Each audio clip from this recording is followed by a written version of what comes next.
கர்த்தருடைய பரிசுத்த நாமத்துக்கு ஸ்தோத்திரம். இந்த நாள் நம்ம இங்கே கூடியிருக்கிறோம். இந்த நாள் இந்த ஆராதனையை நம்ம என்னன்னு சொல்லி இந்த நாளை கூடியிருக்கிறோம். ஞாயிற்றுக்கிழமை மனமகிழ்ச்சி நாள், கர்த்தருடைய நாள்னு சொல்கிறோம்.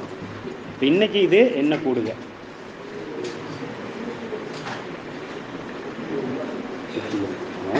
நம்ம முதல்ல இது உபவாச கூடுகை, 3 நாள் மாதத்தினுடைய 3 நாள் உபவாச கூடுகைன்னு சொல்லி நம்ம இதைய அனுசரித்து வந்தோம்.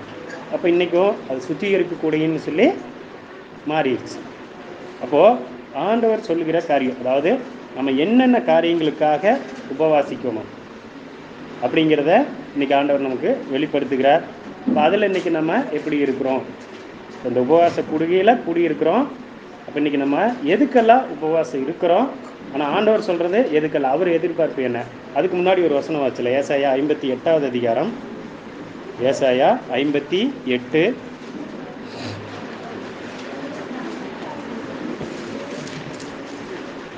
864வது பக்கம், பழைய ஏற்பாட்டில் 864, ஏசாயா 58வது அதிகாரம் 6லிருந்து 8 வரைக்கும் வாசிக்கலாம். எல்லோரும் சேர்ந்து வாசிக்கலாம், எல்லோரும் எடுத்துக்கலாம். ஏசாயா 58 6லிருந்து 8 வரைக்கும் வாசிக்கலாம். அக்கிரமத்தின் கட்டுக்களை அவிழ்க்கிறதும் நுகத்தடியின் பிணையல்களை நெகிழ்கிறதும் நெருக்கப்பட்டிருக்கிறவர்களை விடுதலையாக்குகிறதும் சகல நுகத்தடிகளையும் உடைத்து போடுகிறதும் பசியுள்ளவனுக்கும் ஆகாரத்தை பகிர்ந்து கொடுக்கிறதும் துரத்துண்ட சிறுமையானவர்களை வீட்டிலே சேர்த்து கொள்ளுகிறதும் வஸ்திரம் இல்லாதவனை கண்டால் அவனுக்கு வஸ்திரம் கொடுக்கிறதும் உன் மாம்சமானவனுக்கு உன்னை ஒழிக்காமல் இருக்கிறதும் அல்லவோ எனக்கு உகந்த உபவாசம். அடுத்த வசனம் வாச்சல 8வது. அப்பொழுது விடியற்கால வெளுப்பை போல உன் வெளிச்சம் எழும்பி உன் சுகவாழ்வு சீக்கிரத்தில் துளிர்த்து உன் நீதி உனக்கு முன்னாலே செல்லும், கர்த்தருடைய மகிமை உன்னை பின்னாலே காக்கும். இப்போ ஒரு உபவாசம் அப்படின்னா எப்படி இருக்கணும் அப்படின்னு சொல்லி இதில் ஏசாயா தீர்க்கதரிசி நமக்கு ஏசாயா தீர்க்கதரிசி மூலிமா கர்த்தர் வெளிப்படுத்துகிறார். அப்போது நம்ம அதுக்கு முன்னாடி பார்க்கும்போது 4வது வசனத்துல எல்லாம் இதோ வழக்குக்கும் வாதுக்கும் துஷ்டத்தினுடைய கையினால் குத்துகிறதற்கும் உபவாசிக்கிறீர்கள், நீங்கள் உங்கள் கூக்குரலை உயரத்திலே கேட்க பண்ணும்படியாய் இந்நாளில் உபவாசிக்கிறது போல உபவாசியாதிருங்கள்.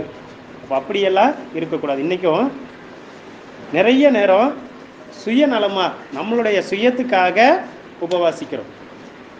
ஆனால் ஆண்டவர் சொல்கிறாரு அது அல்ல உபவாசம். கர்த்தருக்கு ஏற்ற அவருடைய சித்தத்தின்படி இன்னைக்கு நம்ம உபவாசம் இருந்து ஜெபிக்கிறோம். உபவாசம் எதுக்காக?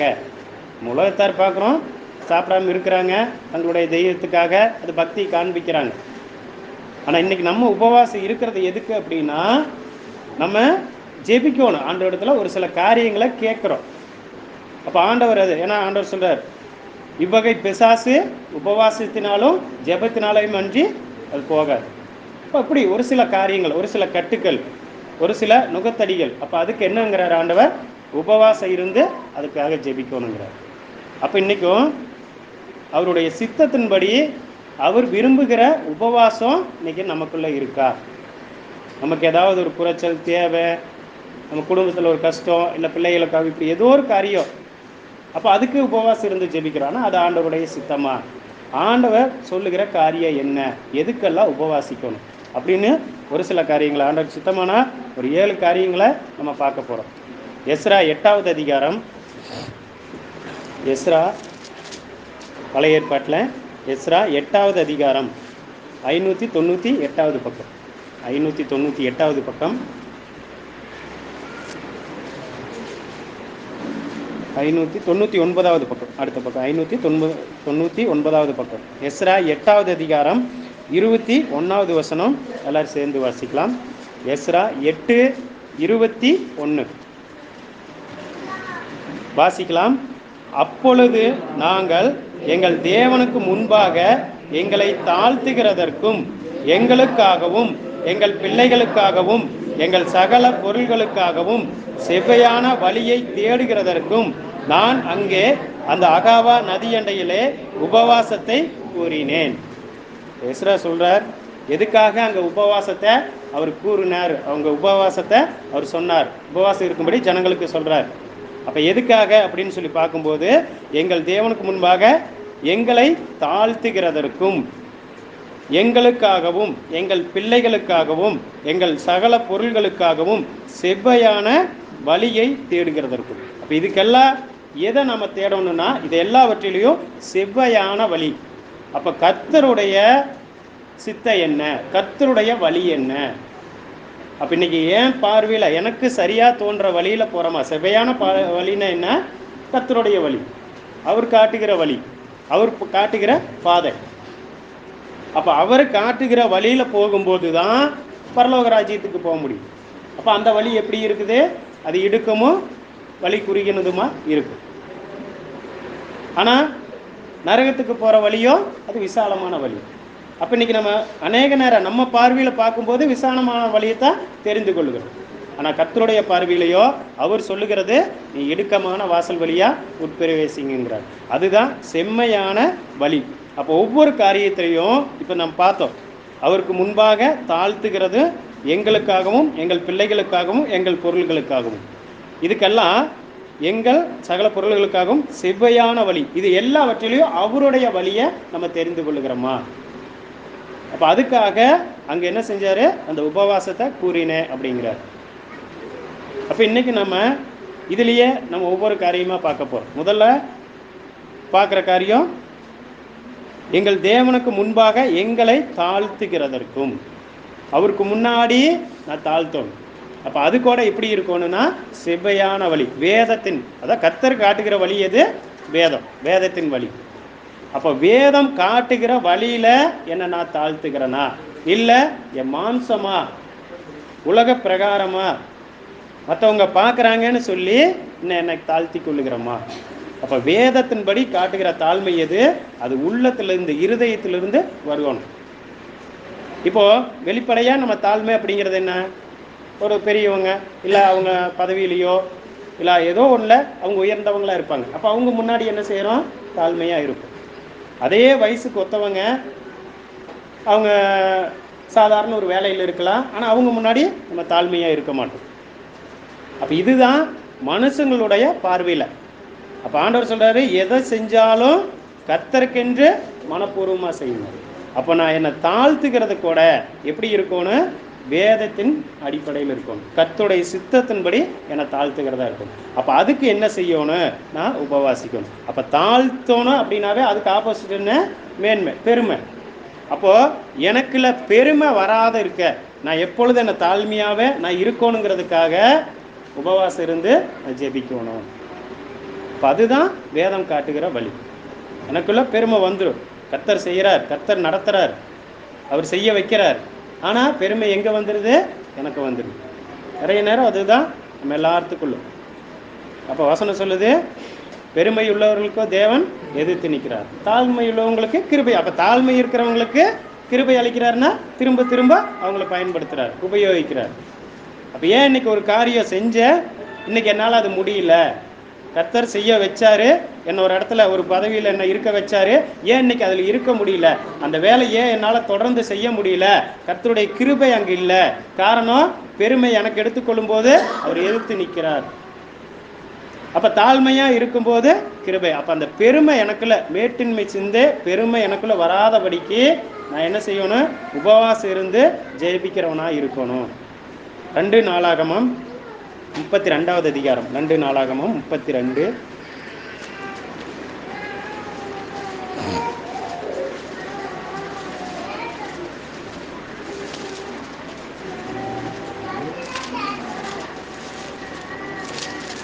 ரெண்டு நாளாகமும் 32வது அதிகாரம் 25, 26. 2 நாளாகமும் 32, 25, 26. 580வது பக்கம், 580வது பக்கம் பழைய ஏற்பாட்டில். 2 நாளாகமும் 32வது அதிகாரம் 25, 26. சரி, 582வது பக்கம், 582 வாசிக்கலாம். 25, 26. எசேக்கியா தனக்கு செய்யப்பட்ட உபகாரத்திற்கு தக்கதாய் நடவாமல் மனமேட்டின்மையானான். ஆகையால் அவன் மேலும் யூதாவின் மேலும் எருசலேமின் மேலும் கடும் கோபம் மூண்டது. எசேக்கியாவின் மனமேட்டின்மையின் நிமித்தம் அவனும் எருசலேமின் குடிகளும் தங்களை தாழ்த்தினபடியினால் கர்த்தருடைய கடும் கோபம் எசேக்கியாவின் நாட்களில் அவர்கள் மேல் வரவில்லை. எசேக்கியா ஆண்டவர் அவருக்கு செய்யப்பட்ட அந்த உபகாரத்துக்கு தக்கதா அவர் நடக்கல. அவர் என்ன செஞ்சாரு? மன மேட்டின்மையானார். அப்ப வியாதியில ஆண்டவர் சுகத்தை கொடுத்தார். அப்ப அவர் என்ன செய்யறாரு? தன்னை விசாரிக்க வர்ற எல்லாத்துக்கும் மனம் மேட்டின்மை, தனக்கு இருக்கிற எல்லாவற்றையும் அவர் காண்பிக்க ஆரம்பிச்சார். அப்போ ஆண்டவருக்கு கோபம் வந்துச்சு. அப்ப அங்க அவருக்கு ஒரு காரியத்தை, ஒரு சாபம்னா சொல்லாதே, அப்ப அதைய ஆண்டவர் சொல்றாரு, இப்படி எல்லாம் நடக்குங்கிறார். அப்ப என்ன செய்யறாங்க? உடனே எசேக்கியாவின் மனம் மேட்டின்மை நிமித்தம் அவனும் எருசலேமின் குடிகளும் தங்களை தாழ்த்தினபடியினால். அப்ப தாழ்த்தும் போது ஆண்டவருடைய கோபம் என்ன செஞ்சிச்சு? எசேக்கியாவின் நாட்கள்ல நடக்கல, ஆனாலும் அவருடைய பிள்ளையின் நாட்கள்ல நடந்துச்சு. அவர் சொன்ன வார்த்தை நிறைவேறுச்சு, ஆனா அவர் நாட்கள்ல நடக்கல. அப்போ இதுக்கு நான் காரணமாயிடக்கூடாது, என்னுடைய சந்ததிக்கு ஆண்டவருடைய சாபம் வந்துடக்கூடாது. அப்ப அதுக்கு என்ன செய்யணும்? எப்பொழுது எனக்குள்ள அந்த தாழ்மை இருக்கணும். அப்ப அதுக்கு அந்த பெருமை எனக்குள்ள வர்றதுக்கு, எனக்கு மேட்டின்மை எனக்குள்ள இருந்துகிட்டே இருக்கு. அப்ப அதுக்கு என்ன செய்யணும்? நான் உபவாசம் இருந்து ஜெபிக்கணும். கர்த்தருக்கு முன்னால நான் தாழ்த்தணும். அவருக்கு முன்னாடி எப்பொழுதும் நான் தாழ்மையா இருக்கணும். கர்த்தருக்கு முன்பாக, மனுஷருக்கு முன்பாக இல்ல, கர்த்தருக்கு முன்பாக. அவர் அதுதான் எதிர்பார்க்கிறார். அப்ப இன்னைக்கு என்னுடைய தாழ்மை எப்படி இருக்கு? அப்ப பெருமை மேட்டின்மை எனக்குள்ள இருந்துட்டே இருக்குன்னா அது எப்படி போகும்? எனக்குள்ள அந்த கர்த்தருக்குரிய தாழ்மை எனக்குள்ள எப்படி வரும் அப்படின்னா உபவாசம் இருக்கணுங்கிறாங்க. இப்போ இந்த காரியத்துக்காக நான் என்ன செய்யணும்? உபவாசம், என்ன தாழ்த்துறதுக்காக, கர்த்தருக்கு முன்பாக என்னை தாழ்த்துறதுக்காக. 1 நாளாகமம்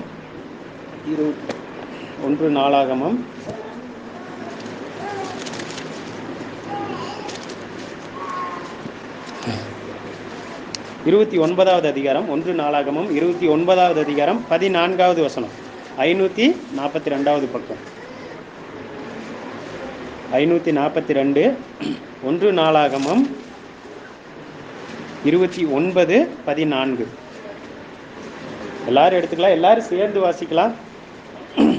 நான் ஒரு சிலர் தான் வாசிக்கிறோம். எல்லாரும் சேர்ந்து வாசிக்கும் போது படிக்க தெரியாதவங்களுக்கு பக்கத்தில் நம்ம சத்தமாக வாசிக்கும் போது அவங்களுக்கும் அது பிரயோஜனமாக இருக்கும். 1 நாளாகமம் 29:14 வாசிக்கலாம். இப்படி மனப்பூர்வமாய் கொடுக்கும் திராணி உண்டாவதற்கு நான் எம்மாத்திரம், என் ஜனங்கள் எம்மாத்திரம், எல்லாம் உம்மால் உண்டானது, உமது கரத்திலே வாங்கி உமக்கு கொடுத்தோம். அப்ப இது ஒரு தாழ்மை. கொடுக்கிற காரியத்துல, கர்த்தருக்கு கொடுக்கிற காரியத்துல கூட எனக்கு என்ன வந்துடக்கூடாது? பெருமை வந்துடக்கூடாது. இப்ப தாவீது ராஜா, இவ்வளோ பெரிய ராஜா, அவ்வளோ பட்டணங்களை அவரு ஆட்சி செஞ்சார்.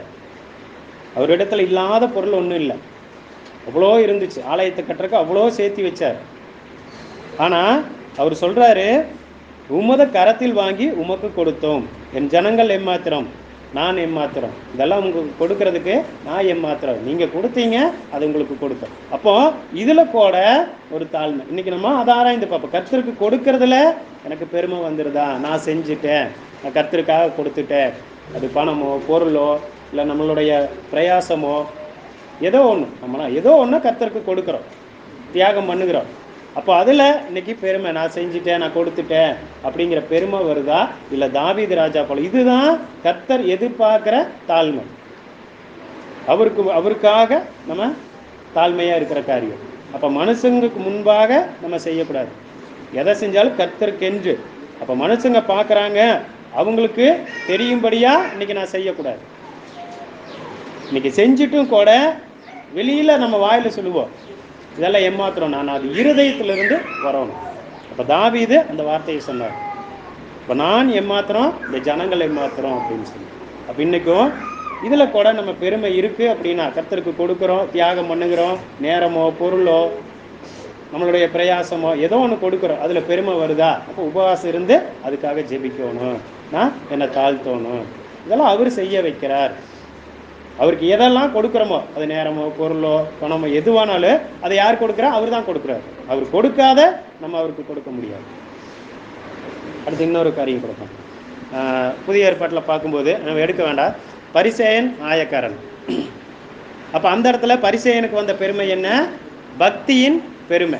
நான் செஞ்சுட்டேன், நான் கர்த்தருக்காக உபவாசம் இருந்தேன், காணிக்கை கொடுத்தேன், தசம பாகம் கொடுத்தேன், நான் தப்பு செய்யறதில்ல, இந்த ஆயக்காரனை போல இல்லை, நம்ம 3 நேரம் ஜெபிக்கிறேன் அப்படின்னு சொல்லி செய்கிறது எல்லாவற்றையும் அவர் சொன்னார். ஆனால் கர்த்தர் எதிர்பார்க்குற தாழ்மை என்ன? ஆயக்காரன் பாவியாகி என்மேல் கிருபையா இருக்கும். நான் எதை செஞ்சாலும் இன்னும் நான் பாவிங்கிற அந்த தாழ்மை எனக்கு வேணும். நான் பரிசுத்தம் ஆயிட்டேன். அந்த பரிசேயனோட ஜெபம் அப்படித்தான் இருந்துச்சு. நான் பரிசுத்தம் ஆயிட்டேன், நான் நல்லவன் அப்படிங்கிற அந்த அந்த எண்ணம் அவருக்கு இருந்துச்சு. அப்போ அதுதான் என்ன? பெருமை. அப்போ அதையெல்லாம் செய்ய வைக்கிறார் யாரு? கர்த்தர் ஏசப்பா தான் செய்ய வைக்கிறார். ஆனால் அந்த இடத்துல அவரோ நான் செஞ்ச இதெல்லாம் செய்கிறேன் அப்படின்னு சொல்லி அந்த ஜெபத்தில் கூட அவருக்கு ஒரு பெருமை. அப்போ இது பக்தியினுடைய பெருமை. அப்போ கர்த்தருக்காக நான் செய்கிற காரியத்தில் இன்னைக்கு எனக்கு ஒரு பெருமை வந்துருச்சு. உபவாசிக்கிறதுலையும் கொடுக்கறதுலையும் ஜெபிக்கிறதுலையும் இதெல்லாம் அவருக்கு ஒரு மேட்டின்மை இருந்துச்சு. ஆனால் ஆயக்காரனோ பாவியாகிய என்மேல் கிருபையா இருக்கு. அப்போ அவர் தான் நீதிமானாக்கப்பட்டார். கர்த்தருடைய பார்வையில் அதுதான் தாழ்மை. நான் எல்லாம் செய்யலாம், உபவாசம் இருக்கலாம், காணிக்கை கொடுக்கலாம், ஜெபிக்கலாம், வேதம் வாசிக்கலாம், ஆனாலும் எனக்குள்ள என்ன தாழ்மை இருக்கணும்? எப்பொழுது நான் பாவி அப்படிங்கிற அந்த தாழ்மை, அதுதான் கர்த்தர் எதிர்பார்க்கிறார். மீகா 6வது அதிகாரம், மீகா 6வது அதிகாரம்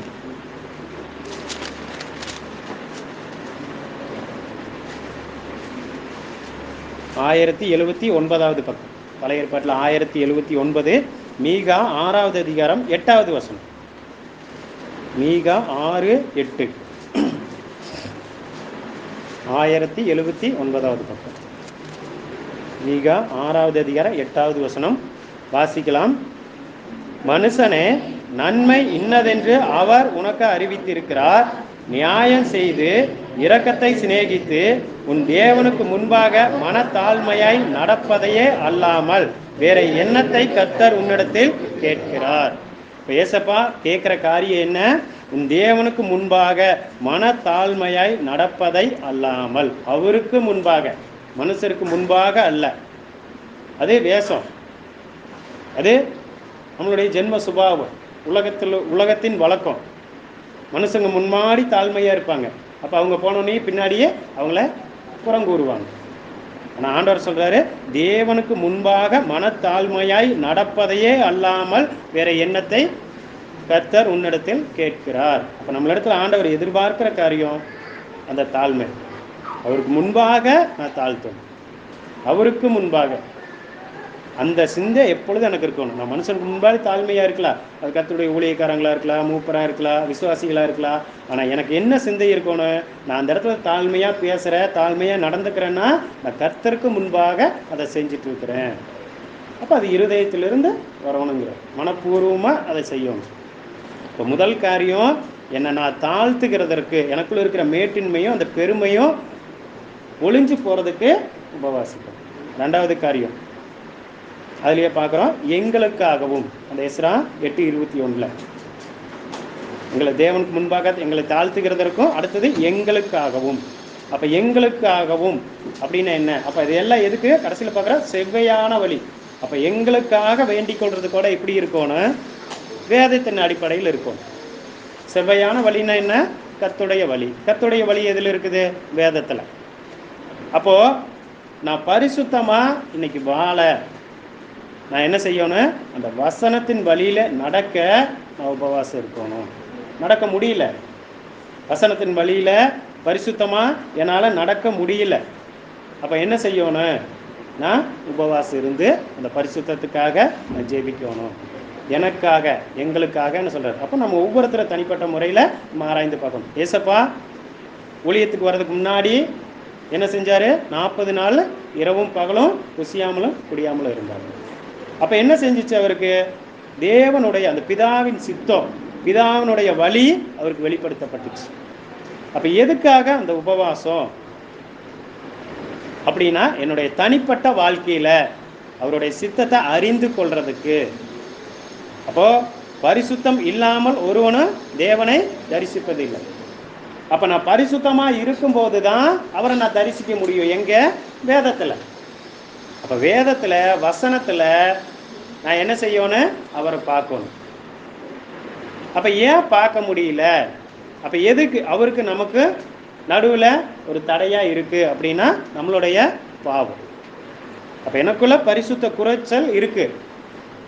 அப்ப அதுக்கு நான் என்ன செய்யணும்? எதுல இன்னைக்கு நான் பரிசுத்தமா இல்லை?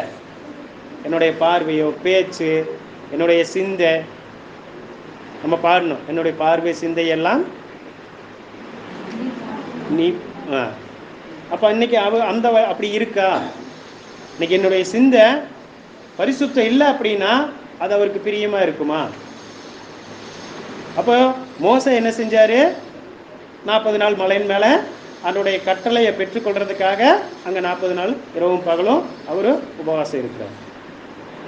அப்ப இன்னைக்கு எதுக்காக நான் உபவாசம் இருக்கணும்? என்னை பரிசுத்தம் பண்ணிக்கொள்ள, நான் பரிசுத்தமா வாழ.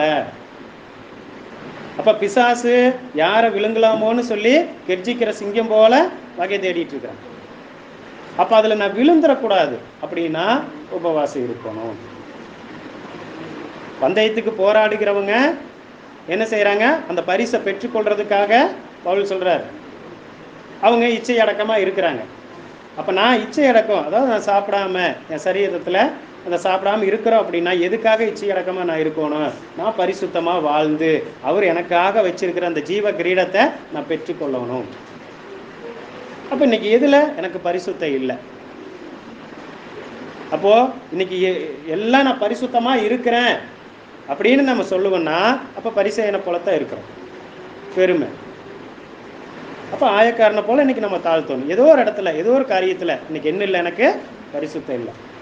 அப்ப அந்த பரிசுத்தத்தை நான் பெற்றுக்கொள்றதுக்கு அவருக்கு ஏற்ற வழியில, வேதத்தின் வழியில, வேதத்துல அவரை நான் பார்க்கறதுக்கு என்ன செய்யணும்? நான் உபவாசம் இருந்து அந்த பரிசுத்தத்துக்கு தடையா இருக்கிற காரியத்தை என்னை விட்டு எடுத்து போறேன். அப்ப இன்னைக்கு அதுதான் ஏசப்பா 40 நாள் உபவாசம் இருந்தாரு. அப்ப அந்த 3 வருஷ ஊழியத்திலையும் பிதாவின் சித்தத்தை அப்படியே செஞ்சு முடிச்சாரு. காரணம், அப்போ பிசாசு சோதனை வந்துச்சு, அந்த உபவாசம் முடியுது, பிசாசினுடைய சோதனை. அப்ப எப்படி ஜெயித்தாரு? வசனத்தை சொல்லி. அப்ப இன்னைக்கு நான் அப்படி இருக்கும்போது தான், உபவாசம் இருந்து ஜெபிக்கும் போது, நான் வேத வாசிக்கும் போது, அப்ப அந்த நியாயப்பிரமாணம் எங்க இருக்கும்? என் இருதயத்துல இருக்கும். அப்போ இன்னைக்கு ஞாயிற்றுக்கிழமை, அப்ப மதியம் நான்வெஜ் வீட்டில். அப்ப காலையில இருந்து நமக்குள்ள என்ன சிந்தை இருந்துட்டு இருக்கோம்? மதியம் இன்னைக்கு என்ன சாப்பாடு? சிக்கனா, மட்டனா, மீனா, இல்லை எப்போ ரெடி ஆகும், எப்போ சாப்பிட்லாம்? அப்போ அதன் மேலேயே நம்ம சிந்தை போயிடுது. அப்போது நான் உபவாசம் என் சரீரத்தை ஒடுக்கும்போது, உபவாசம் இருக்கும்போது தான் என் சிந்தை எங்கே இருக்கும்? வசனத்தின் மேலே வரும். அவருடைய சித்தத்தை நான் அறிஞ்சு கொள்ள முடியும். அப்போ இன்னைக்கு நம்ம அப்படி இருக்கிறோமா? அவருடைய சித்தத்தை அறிந்து நடந்து கொள்ள, நான் பரிசுத்தமாக வாழ. இப்போ பிசாசுனால எனக்கு சோதனை வருது, பரிசுத்த குலைச்சல் உண்டாகும்படியா ஒரு சோதனை வருது. அப்போ அந்த இடத்துல எப்படி நான் ஜெயிக்க முடியும்? ஆண்டோடைய வசனம் எனக்குள்ள இருக்கும்போது. அப்போ அந்த வசனம் எனக்குள்ள இருக்கும்படியா நான் பரிசுத்தமாக வாழ்றதுக்கு எனக்காக நான் உபவாசம் இருக்கணும். 2வது காரியம். அடுத்தது 3வது காரியம், எஸ்ரா அந்த 8:21 பார்க்குறோம். நம் பிள்ளைகள், எங்கள் பிள்ளைகளுக்காகவும் அதில் இருக்கு. அப்போ இன்னைக்கு நம்முடைய பிள்ளைகளுக்காக இன்னைக்கு என்ன செய்யணும்? நம்ம உபவாசம் இருக்கணும். எதுக்கு? இன்னைக்கு இருக்கிறோம், பிள்ளைகளுக்காக ஜெபிக்கிறோம். என்ன ஜெபிக்கிறோம்?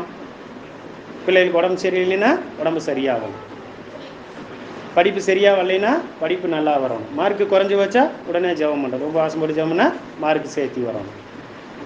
ஆனால் பிள்ளைகள் செவ்வையான வழியில, கர்த்தருடைய வழியில இன்னைக்கு நடக்கணும். அப்படி இல்லையா உடனே நான் என்ன செய்யணும்? உபவாசம் இருந்து ஜெபிக்கணுங்கிறார். அதுதான் எங்களுக்காகவும் எங்கள் பிள்ளைகளுக்காகவும். அப்போ எங்கள் பிள்ளைகளுக்காக நான் ஜெபிக்கணும் உபவாசம். எதுக்கு? செவ்வையான வழியில அவங்க நடக்கிறதுக்கு. ஆனால் இன்னைக்கும் பிள்ளைகளுக்காக ஜெபிக்கிறோம், உபவாசம் இருக்கிறோம், ஆனால் உலக பிரகாரமாக இருக்குது. உலகத்தார் எப்படி தங்களுடைய பிள்ளைகளுக்காக வேண்டிக் கொள்றாங்களோ அதே போலதான் இன்னைக்கு நம்மளும் வேண்டிக் கொள்ளுகிறோம். இந்த உலகத்துல அவங்க நல்லா இருக்கணும், அதாவது பலவீனம் இருக்கக்கூடாது, வியாதி வரக்கூடாது, நல்லா படிக்கணும், நல்லா மார்க் வாங்கணும், நல்ல வேலைக்கு போகணும், நல்லா சம்பாதிக்கணும். இப்போ அதுதான் இன்னைக்கு நம்மளுடைய ஜபமாகவும் இருக்குது. ஆனால் ஆண்டவர் சொல்றாரு, எதுக்காக நம்ம பிள்ளைகளுக்கு? பிள்ளைகள் செவ்வையான வழியில நடக்கிறது. யோபு 1வது அதிகாரம், யோபு 1வது அதிகாரம்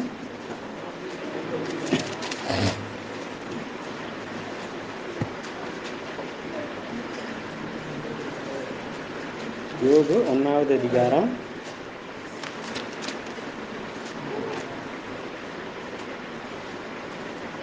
634வது பக்கம், 634வது பக்கம், யோபு 1வது அதிகாரம் 5வது வசனம். யோபு 1:5. யோபு 1வது அதிகாரம் 5வது வசனம் சேர்ந்து வாசிக்கலாம். விருந்து செய்கிற அவரவருடைய நாள் முறை முடிகிற போது யோபு, ஒருவேளை என் குமாரர் பாவம் செய்து தேவனை தங்கள் இருதயத்திலே தூசித்திருப்பார்கள் என்று சொல்லி அவர்களை அழைத்தனுப்பி பரிசுத்தப்படுத்தி அதிகாலமே எழுந்து அவர்கள் எல்லாருடைய லக்கத்தின்படியேயும் சர்வாங்க தகன பலிகளை செலுத்துவான். இந்த பிரகாரமாக யோபு அந்நாட்களில் எல்லாம் செய்து வருவான். தன்னுடைய பிள்ளைகளுக்காக. அந்த பிள்ளைகள் என்னாச்சு? மரிச்சு போனாங்க. பிள்ளைகள் மரிச்சு போனாலும் அவங்களுடைய முடிவு என்ன? பரலோகம். அப்போ பிள்ளைகளுக்கு பரிசுத்தமா வேதத்தின் வழியில பிள்ளைகள் நடக்கும்போது கஷ்டங்கள் இருக்கும், துன்பம் இருக்கும். அப்போ அதுக்காக நான் என்ன செய்யக்கூடாது? அதெல்லாம் வேண்டாம், நான் பிள்ளைகள் எப்போ இந்த பூமியில கஷ்டம் இல்லாம வாழணும். இன்னைக்கு என்ன சொல்றாங்க? ஏன் இன்னைக்கு பிள்ளைகளை நல்லா படிக்க வைக்கிறாங்க, கடன் வாங்கி படிக்க வைக்கிறாங்க. என்ன சொல்றாங்க? நான் கஷ்டப்பட்டது போல என் பிள்ளை கஷ்டப்படக்கூடாது. ஆனா நம்மளுடைய ஜெபம் எப்படி இருக்கணும்? நான் பாவத்தில் இருந்தேன் அந்த சின்ன வயசுல, அப்ப இன்னைக்கு என் பிள்ளை அப்படி இருக்கக்கூடாது இன்னைக்கு அப்படின்னு சொல்லி ஆண்டோடைய இந்த வேதத்தின் இந்த சபையான வழியை அவங்களுக்கு கற்றுக் கொடுக்கிறோமா? அப்ப யோபு தன்னுடைய பிள்ளைகளுக்காக ஆண்டவரிடத்துல வேண்டிக் கொண்டார், வழி செலுத்தினார், அவங்கள பரிசுத்தப்படுத்தினார். அப்ப இன்னைக்கு நம்ம எப்படி பிள்ளைகளுக்காக இன்னைக்கு என்ன ஜெபிக்கிறோம்? பிள்ளை இல்லையேன்னு கேட்கிறோம், ஆண்டவர் பிள்ளை கொடுக்கிறார், ஆனா என்ன ஜெபிக்கிறோம்? அப்ப அண்ணாள் ஜெபித்தாங்க, ஆண்டவர் கொடுத்தாரு. அப்ப என்ன சொல்லி என்ன பொருத்தனை பண்ணி ஜெபித்தாங்க? கர்த்தருக்கென்று நான் கொடுக்கிறேன்னாங்க, கொடுத்துட்டாங்க. ஆனா இன்னைக்கும் கேட்கிறோம், பிள்ளை கொடுக்கிறார், அந்த பிள்ளைய கர்த்தருக்கென்று சத்தியத்தின் வழியில நம்ம நடத்துறோமா? அதுதான் இன்னைக்கு நம்ம அதுக்காக என்ன செய்யணும்? அவங்க நடக்க முடியாது. பிள்ளைகள் பிசாசு எப்படி எந்த இடத்துல பாவத்துல கொண்டு போலான்னு தான் சுத்திட்டு இருக்கிறான். ஆனா நம்ம உபவாசம் இருந்து ஜெபிக்கும் போது பிள்ளைகளுக்காக, பிள்ளைகள் சத்தியத்துல நடக்கணும். அதுதான் என்ன முதிர் வயதிலும் விடாதிருப்பான், பிள்ளையாண்டை நடத்த வேண்டிய வழியில நடத்தணும். அப்ப அவன் எந்த வழியில நடத்துற? இன்னைக்கு உலகத்தின் வழியிலையா வேதத்தின் வழியிலையா? அப்ப வேதத்தின் வழியில என்னால நடத்த முடியல, இல்ல அவங்க நடக்க முடியல. அப்ப அதுக்கு என்ன செய்யணும்? நான் உபவாசம் இருந்து ஜெபிக்கணும். காய்ச்சல் வந்துருச்சு, உடனே என்ன செய்யறோம்? ஜெபிக்கிறோம் இல்லையா? ஊழியக்காரங்களுக்கு ஃபோன் பண்ணி, பாரு பிள்ளைக்கு உடம்பு சரியில்லை, ரொம்ப சிரமமா இருக்கு, நீங்க ஜெபம் பண்ணுங்க. பிள்ளை பாவம் செய்யறான், தவறான வழியில போறான், ஜெபிங்கன்னு சொல்லி நம்ம யாரும் சொல்றதில்லை. நம்மளும் ஜெபிக்கிறது இல்லை, ஊழியக்காரங்களுக்கும் அப்படி சொல்ல மாட்டேங்கிறது. ஏன்? பிள்ளைகள் தவறான வழியில போறத நம்மளால அதை சொல்றதுக்கு நமக்கு வெட்கும். ஆனா உடனே உடம்பு சரியில்லை, கீழே விழுந்துட்டாங்க, அடிபட்டுருச்சுன்னா மட்டும் உடனே ஜெபிக்க சொல்றோம். ஆனா பிள்ளை தப்பு செஞ்சுட்டான், வசனத்தை மீறி போறாங்கும் போது அதுக்காக நம்ம ஜெபிக்க முடியறது இல்லை. ஆனா ஆண்டவர் சொல்றாரு, அதுதான் உபவாசம் இருந்து, அதுக்காக நம்ம உபவாசம் இருந்து ஜெபிக்கணும். பூமியில அதாவது வேதத்தின் வழியில நடக்கும்போது, செவையான வழியில் நடக்கும்போது அவங்களுக்கு கஷ்டம் இருக்கும், ஏதோ ஒரு உபத்திரவம் வரும். படிக்கிற இடத்துலையோ, வேலை செய்யற இடத்துலையோ, ஏதோ ஒரு இடத்துல அவங்களுக்கு அந்த வசனத்துக்கு சத்தியத்துக்கு சாட்சியா நடக்கும்போது இப்போ அநேக உபத்திரவின் வழியா தான் பரலோக ராஜ்யத்துக்கு போக முடியும். அப்போ அதை நம்ம கற்றுக் கொடுக்குறோமா இன்னைக்கு? இல்லை அவங்க அந்த வேதனையை கஷ்டத்தை சொல்லும்போது உடனே ஜெபிக்கிறோமா? ஏசுப்பா இந்த கஷ்டத்துலேருந்து, இப்படிப்பட்ட உபத்திரத்துலேருந்து விடுதலை கொடுங்க, இல்லை அந்த இடத்துல நன்றி சொல்கிறோமா? அவருக்காக நின்னோம், இப்போ கஷ்டம் உபத்திரவம், அதுக்கு நன்றி சொல்கிறோமா? இல்லை அதுக்காக முறுமுறுத்து ஜெபிக்கிறோமா? இப்போ பிள்ளைகளுக்காக, ஏன்னா ஆபிரகாம் குறித்து கூட வாசிக்கிறோம். ஆதியாகமம் 18வது அதிகாரம். ஆதியாகமம் 18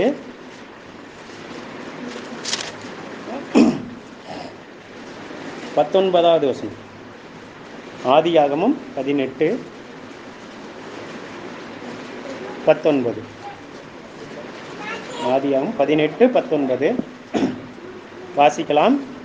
கர்த்தர் ஆபிரகாமுக்கு சொன்னதை நிறைவேற்றும்படியாய் அவன் தன் பிள்ளைகளுக்கும் தனக்கு பின்வரும் தன் வீட்டாருக்கும் நீங்கள் நீதியையும் நியாயத்தையும் செய்து கர்த்தருடைய வழியை காத்து நடவுங்கள் என்று கட்டளையிடுவான் என்பதை அறிந்திருக்கிறேன் என்றார்.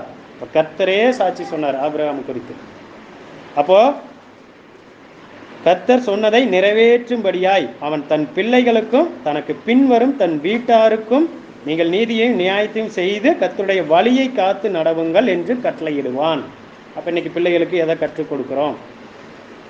வேதத்தில் சொல்லப்பட்ட இந்த வழியவா, இல்லை உலகத்தின் வழியவா?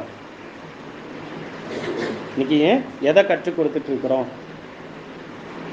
இப்போ நம்ம ஆராய்ந்து பார்ப்போம். உபவாசம் இருந்து ஜெபிக்கணும். எதுக்காக? முதல்ல பார்த்தோம், கர்த்தருக்கு முன்பாக என்னை தாழ்த்துறதுக்கு. ரெண்டாவது காரியம், எனக்காக நான் பரிசுத்தமாக வாழ்கிறதுக்காக, வேதத்தின் வழியில் கர்த்தருக்கு பிரியமாக நான் வாழணும். அப்போ அதுக்கு நான் உபவாசம் ஜெபிக்கணும். மூணாவது, என்னுடைய பிள்ளைகளுக்காக. அப்போ நம்ம பிள்ளைகள் இல்லை சபையில் இருக்கிறவங்க எல்லாம் இன்றைக்கி நம்ம பிள்ளைகள் தான். இப்போ விசுவாசிகள் இப்போ எல்லாம் அப்படி எல்லாத்துக்காகவும் இன்றைக்கி நான் உபவாசம் இருந்து ஜெபிக்கிறேன்னா, தப்பு வழியில் தப்பு செய்கிறாங்க, தவறான வழியில் போகிறாங்க, உடனே எனக்கு தெரியுது அவங்க எப்படியோ போயிட்டுன்னு விட்டுறோமா இல்லை ஜெபிக்கிறோமா? பிள்ளைகள் இன்னைக்கு எதில் கண்டிப்பாக வளர்த்துக்கிறோம் ஆராய்ந்து பார்ப்போம். இன்னும் ஒரு வசனம் மட்டும். 1 சாமுவேல் 2வது அதிகாரம். 1 சாமுவேல் 2வது அதிகாரம்.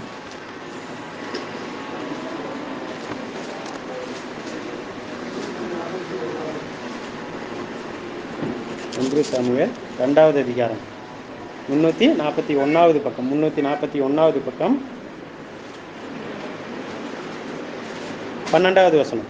1 சாமுவேல் 2:12. 1 சாமுவேல் 2:12 வாசிக்கலாம். ஏலியின் குமாரர் பேலியாளின் மக்களாய் இருந்தார்கள், அவர்கள் கர்த்தரை அறியவில்லை. அப்ப ஏலி யாரு? கர்த்தருடைய ஆசாரியன், கர்த்தருக்கு ஊழியை செய்கிற ஒரு ஆசாரியன். அப்போ அவருடைய குமாரர் பேலியாளின் மக்களாய் இருந்தார்கள், அவர்கள் கர்த்தரை அறியவில்லை. அப்ப இன்னைக்கும் இதெல்லாம் எதுக்கு? அப்போ இந்த சம்பவத்தை எல்லாம் வாசிக்கும் போது இதெல்லாம் நமக்கு எதுக்காக சொல்லப்பட்டிருக்குது? நம்ம இன்னைக்கு பிள்ளைகளை எப்படி வளர்க்குறோம்? நம்ம பிள்ளைகளை இன்னைக்கு எப்படி இருக்கிறாங்க? பேலியாளின் மக்களாக இருக்கிறாங்களா, இல்லை கர்த்தரை இன்னும் அறியாமல்? கர்த்தரை அறியலை, அதனால தான் அவங்க பேலியாளின் மக்களாக போனாங்க. கர்த்தருடைய ஊழியக்காரர். அப்போ அவருடைய பிள்ளைகளை கர்த்தரை அறியல. அப்போ ஏன் அவர் பிள்ளைகளுக்காக ஜெபிக்கல? இல்லை பிள்ளைகளை அவங்க இஷ்டத்துக்கு விட்டுட்டார். இப்போ இன்னைக்கு நம்ம எதுக்காக உபவாசம் இருந்து ஜெபிக்கணும்? என் பிள்ளை பேலியாளின் மக்களாக போயிடக்கூடாது, கர்த்தரை அறியாத பிள்ளையாக போயிடக்கூடாது, கர்த்தரை அறிஞ்ச கர்த்தருக்கு பிரியமாக நடக்கிற பிள்ளையாக இருக்கணும். அதுக்காக நம்ம உபவாசம் இருந்து ஜெபிக்கணும். உபவாசம் இருந்து ஜெபிக்கும் போது அந்த இடத்துல ஆண்டவர் கிரியை செய்கிறார். இது பார்ப்போம். அடுத்தது 4வது காரியம், அதே எஸ்ராவில் 8வது அதிகாரம் 21வது வசனத்தில், எங்களுடைய பொருள்களுக்காகவும். அப்போ அந்த பொருள் கூட எப்படி இருக்கணும்? செவ்வையான வழி, கர்த்தருடைய சித்தத்தின்படி அதை இன்னைக்கு நம்ம பெற்றுக்கொண்டதாக இருக்கும். அதுக்காக இன்னைக்கு எனக்கு என்ன தேவை, ஏன்னா ஆண்டவர் தெளிவாக சொல்லிட்டாரு, உங்களுக்கு இன்னது தேவை என்று நீங்கள் வேண்டிக் கொள்றதுக்கு முன்னமே நான் அறிஞ்சிருக்கிறேங்கிறார். அவருக்கு தெரியும். ஆனாலும் ஏன் இன்னைக்கு நம்ம கேட்குறோம்? இல்லை ஒரு பொருள் எனக்கு வருது, எனக்கு கிடைக்குது, இப்போ அது அவர் கேட்குறமா, இது அவர் சித்தமா, நீங்கள் எனக்கு கொடுக்குறீங்களா, இது எனக்கு தேவையா? இது கேட்குறதே இல்லை. ஏன்னா நம்மளிடத்துல இல்லாதப்போ நம்ம இடத்துல குறைச்சல். அப்போ என்ன செய்கிறோம்? ஒரு பொருள் வேணுன்னா ஆண்டு இடத்துல கேட்குறோம். என்ன இடத்துல இன்னைக்கு 1000 ரூபாய் இருக்கு, எனக்கு இல்லை, என்கிட்ட காசு இல்லை. அப்போ எனக்கு ஒரு பொருள் தேவை. என்ன செய்கிறோம்? ஏசப்பாட்ட கேட்குறோம். ஏசப்பா எனக்கு இது வேணுமே, இப்போ பணம் இல்லையே, இது வாங்குறதுக்கு நான் என்ன செய்யட்டும், எனக்கு நீங்கள் கொடுங்க அப்படி. அதே என்கிட்ட 1000 ரூபா பணம் இருக்குது. அப்போ என்ன செய்கிறேன்? கர்த்தரை கேட்குறேம்மா, என்கிட்ட இருக்குது என்னுடைய பணம், நான் வாங்கிக்குவேன், எனக்கு தேவை, நான் போய் வாங்குறேன். அதுதான் இன்றைக்கி நம்ம செய்கிறோம். ஆனால் ஒரு கர்த்தருடைய பிள்ளை என்ன செய்யணும்? நான் எதை வாங்கினாலும் அந்த பொருள், என்னுடைய பொருள் செவ்வையான வழியில் இருக்கணும். அவருடைய வழியில் அது வந்ததாக இருக்கும். அதுதான் செவ்வையான வழி. வேதத்தின் படி அந்த பொருள் எனக்கு கிடைச்சதாக இருக்கும். இன்னைக்கு அதுக்காக என்ன செய்யணும்? உபவாசம் இருந்து ஜெபிக்கணும். அதுதான் எஸ்ரா சொன்னார். தேவனுக்கு முன்பாக எங்களை தாழ்த்துகிறதற்கும், எங்களுக்காகவும், எங்கள் பிள்ளைகளுக்காகவும், எங்கள் பொருள்களுக்காகவும். அப்போ இன்றைக்கி அந்த பொருள் கூட, இன்றைக்கி நம்ம வாங்குகிற ஒரு பொருள் இல்லை விற்கிற ஒரு பொருள் ஏதோ ஒன்று, இன்றைக்கி அது ஆண்டவர் இடத்துல கேட்குறமா, அது அவர் சித்தமா? ஏன்னா ஒரு சில காரியம் வரும்போது அப்போ நமக்கு அது சந்தோஷமாக இருக்குது ஆரம்பத்தில். அது என்ன அது அவர் சித்தம் இல்லாமல் வரும்போது பின்னாட்களில் அது நம்மளை பாவத்தில் கொண்டு போயிடும். அப்போ இன்றைக்கி என்ன செய்கிறோம்? ஃபோன் இன்றைக்கி அப்படித்தான். இந்த ஆண்ட்ராய்டு ஃபோன் எல்லாத்துலேயும் இருக்குது. அது நல்லதும் இருக்குது, கெட்டதும் இருக்குது. நான் அதை எந்த வழியில் யூஸ் பண்ணுறேன்? அந்த பொருள் கர்த்தர் கொடுத்துருந்தா, கர்த்தர் சித்தமாக இருந்தா, அது எனக்கு தேவைன்னு கொடுத்தாருன்னா நான் பரிசுத்தமாக இருப்பேன். நானாக இச்சித்து ஒரு அதை கேட்கும்போது அப்போ ஆண்டவர் கொடுத்துருவார். அன்றைக்கி அவங்க இறைச்சி வேணும்னு இச்சித்து கேட்டாங்க, கொடுத்தாரு. ஆனால் அதை அவங்க சாப்பிட முடியும். அது அவங்க பற்களில் நடுவில் இருக்கும்போதே அவங்க என்ன செஞ்சாங்க? இறந்து, கர்த்தருடைய கோபம் வந்துச்சு, அவங்க இறந்து போனாங்க. அப்போ கேட்டால் கொடுத்துருவார். ஆனால் என்ன செய்யும்? என் வலி, என் ஆத்மா நஷ்டப்பட்டு போயிடும். ஏன் கொடுக்காமல் இருக்கிறாரு அப்படின்னா அதுதான் காரணம். எனக்கு ஒன்று தேவை அப்படின்னா அது வேண்டிக் கொள்றதுக்கு முன்னமே அவருக்கு தெரியும், அது கொடுப்பார். அப்போ இன்றைக்கி நம்ம எப்படி அந்த பொருள் வாங்குகிற காரியத்தில் கூட, ஏன்னா யோபு சொன்னார், கர்த்தர் கொடுத்தார், கர்த்தர் எடுத்தார், கர்த்தருடைய நாமத்துக்கு ஸ்தோத்திரம். ஐஸ்வர்யம் எல்லாம் அவருக்கு இருந்துச்சு, எல்லாம் போயிடுச்சு. இப்போ கர்த்தர் கொடுத்தார் அப்படின்னா அதுக்காக கவலைப்பட மாட்டோம். இல்லை அப்படின்னா கவலைப்படுவோம். இப்படி ஆயிடுச்சு, போயிடுச்சு, நஷ்டமாயிருச்சு. அப்போ அவர் எனக்கு தேவைன்னா கொடுப்பார், எனக்கு தேவையில்லைன்னா அவர் எடுத்துக்குவார். ஏன்? நான் தவறான வழியில் போகிறேன், அது என்ன பாவத்தில் கொண்டு போகுதுன்னா அதை என்னை விட்டு எடுத்துக்குவார்.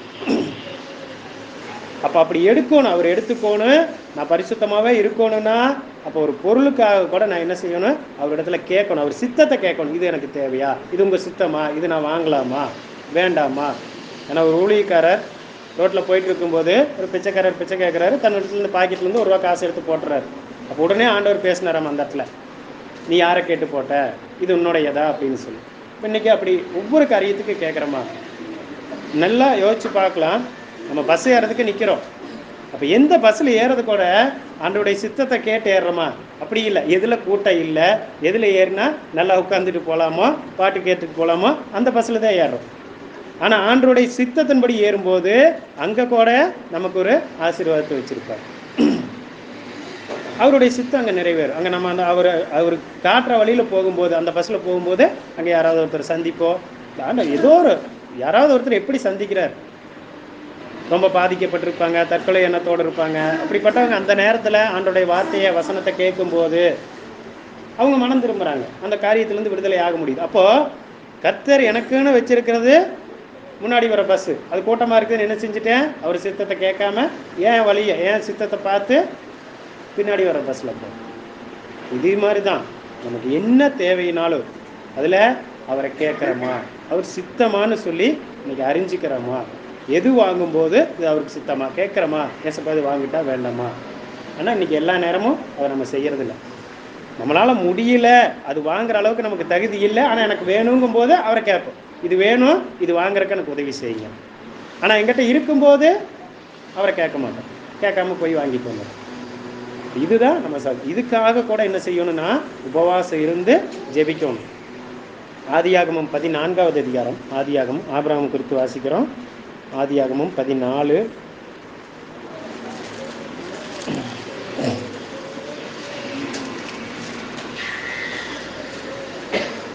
21, 22 ஆதியாகமம் 14வது அதிகாரம் 21, 22 21, 22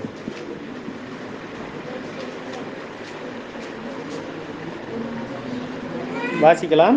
சோதோமின் ராஜா ஆபிரகாமை நோக்கி, ஜனங்களை எனக்கு தாரும், பொருள்களை நீர் எடுத்துக்கொள்ளும் என்றான்.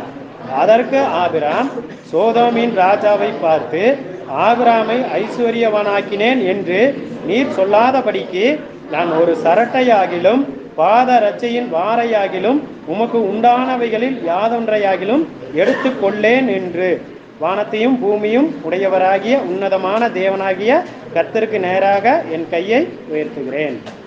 அப்போ சோதமின் ராஜா ஏன்னா லோத்து அங்க இருக்கிற ராஜா எல்லாத்தையும் அவங்க அடிமையை பிடிச்சிட்டு போயிடுறாங்க. அப்போ இவர் 318 பேர் தன்னுடைய வேலைக்காரரோட போய் அவங்கள இடத்துல சண்டை போட்டு திருப்பி எல்லாத்தையும் கூட்டிகிட்டு வந்துட்டார். அப்போது ஒரு ராஜா அப்படின்னாவே அவங்கள இடத்துல நிறையா யுத்த மனுஷர்கள் இருப்பாங்க.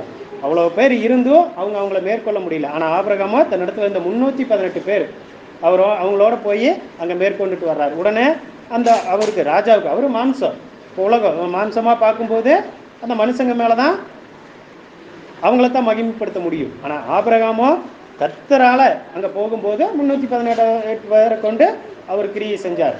ஆனால் அந்த ராஜா அதை அறியல. அப்போ அந்த 318 பேர் இருந்தால் நான் எல்லாவற்றிலையும் நம்ம ஜெயிக்கலாம் அப்படிங்கிற ஒன்று எண்ணம் அவருக்கு. அதனால தான் என்ன செய்கிறாரு, சோதமின் ராஜா ஆபிரகாமை நோக்கி, ஜனங்களை எனக்கு தாரும், பொருள்களை நீர் எடுத்துக்கொள்ளும், எங்கிட்ட இருக்கிற எல்லாமே நீ எடுத்துக்க, அந்த 318 பேர் மட்டும் கொடுங்கிறார். ஆனால் ஆபிரகாம் சொல்கிறாரு, சோதமின் ராஜாவை பார்த்து ஆபிரகாமை ஐஸ்வர்யவான் ஆக்கினேன். ஏன்னா கொடுத்துட்டு அவர் கொடுக்குறாரு.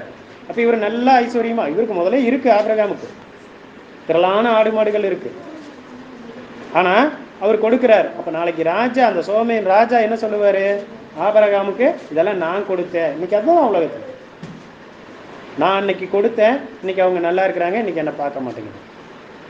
இதெல்லாம் நான் கொடுத்தேன், இன்னைக்கு அவ்வளோ வசதியாக இருக்கிறாங்களா, இதெல்லாம் நான் கொடுத்தேன். அப்போ இதுதான் என்ன செய்யும், அந்த இடத்துல நான் என்ன கர்த்தர் கொடுக்காத ஒன்றை நான் எடுத்துக்கும் போது பின்னாட்களில் இப்படிப்பட்ட ஒரு பிரச்சனை வருது, ஒரு உபத்திரவம் வருது. அப்போ ஆபிரகாம் அதில் என்ன செஞ்சார், உறுதியாக இருந்தார். கர்த்தருடைய சித்தம் இல்லை அது. அப்போ அது வேண்டாம், கர்த்தர் தான் நான் ஐஸ்வர்யன் ஆக்கணும். அப்போ சோதமின் ராஜானால நான் ஐஸ்வர்யன் ஆயிடக்கூடாது. அப்போ அவர் கொடுக்குறாரு. இவர் ஆபிரகாம் போய் கேட்கல, ஜனங்களை நீங்கள் வச்சுட்டு எனக்கு பணத்தை கொடுங்கன்னு அவர் தான் கேட்குறாரு. அப்போ இவர் அதை செஞ்சுருக்கலாம், ஆனால் அவரோ அதை செய்யலை. அப்போ அந்த இடத்துல கூட கர்த்தர் சித்தமான அவர் எது சித்தமோ அதுக்கு விட்டு கொடுத்தாரு. அப்போ இன்றைக்கி நான் எதையும் கேட்கல, அவங்களா கொண்டு அது கொடுக்குறாங்க. அப்போ இன்றைக்கி அதை வாங்குற போது கூட அது கர்த்தர் சித்தமா, இதை வாங்கினா நாளைக்கு உங்கள் நாம மகிமைப்படுமா தூசிக்கப்படுமா, இதனால் நான் பரிசுத்தமாக வாழ்வேனா இல்லை பரிசுத்த குலைச்சலில் போயிடுவேனா. அப்போ அதை அறிஞ்சிக்கணும். நான் போய் கேட்கல, அவங்களா தான் கொடுத்தாங்க, வாங்கிடுறோம், அதுதான் தப்பு, அதுதான் அவருடைய தப்பு. இதுக்கு என்ன செய்யணும், என்னுடைய பொருள் நான் வாங்குகிற ஒவ்வொரு காரியத்துக்கும் அவரிடத்துல ஜெபிக்கணும். உபவாசம் இருந்து அவர் சித்தத்தின்படி வாங்கிறதுக்காக ஜெபிக்கணும். அதே இன்னொரு இடத்துல ஆதியாகமம் 23வது அதிகாரம்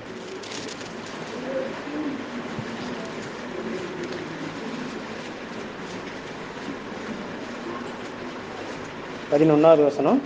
ஆதியாகமம் 23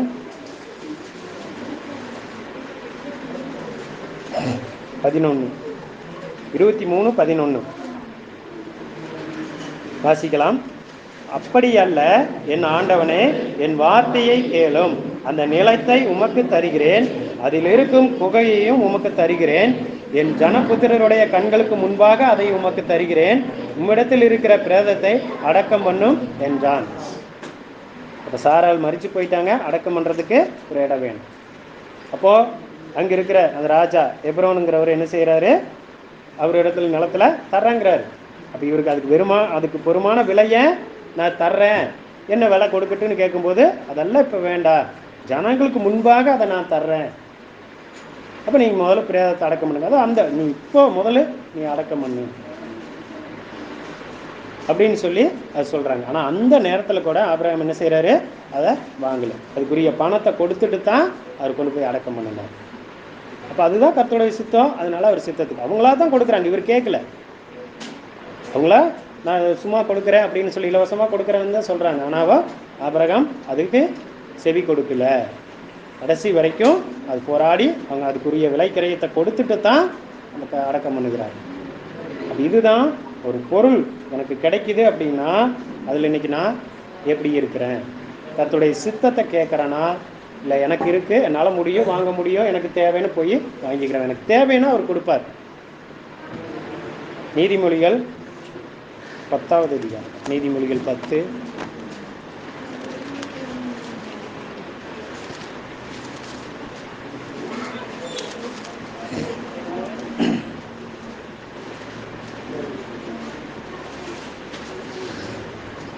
நீதிமொழிகள் 10வது அதிகாரம் 771வது பக்கம், பழைய ஏற்பாட்டில் 771. நீதிமொழிகள் 10வது அதிகாரம் 22வது வசனம், 10:22 வாசிக்கலாம். கர்த்தரின் ஆசீர்வாதமே ஐஸ்வர்யத்தை தரும், அதனோட அவர் வேதனையை கூட்டார். அப்போ அவர் கொடுத்துட்டா அதில் பின்னாடி வேதனை வராது, அது ஐஸ்வர்ய ஆசீர்வாதம். ஆனால் நானாக எடுத்துக்கொண்டா, நானாக வாங்கிக்கும் போது அதில் வேதனை தான் எனக்கு மிஞ்சும். இன்னைக்கும் எனக்கு ஒரு வண்டி தேவை, அப்போ அப்படின்னா அது இயேசுப்பா சித்தமாக இருந்தால் அது வாங்கிறதுக்குரிய விலையை எனக்கு கொடுப்பார், அந்த பணத்தை எனக்கு கொடுப்பார். ஆனால் ஆண்டவர் சொல்கிறாரு நீ கடன் வாங்கக்கூடாதுன்னு சொல்லி வேதத்தில் சொல்லப்படும்.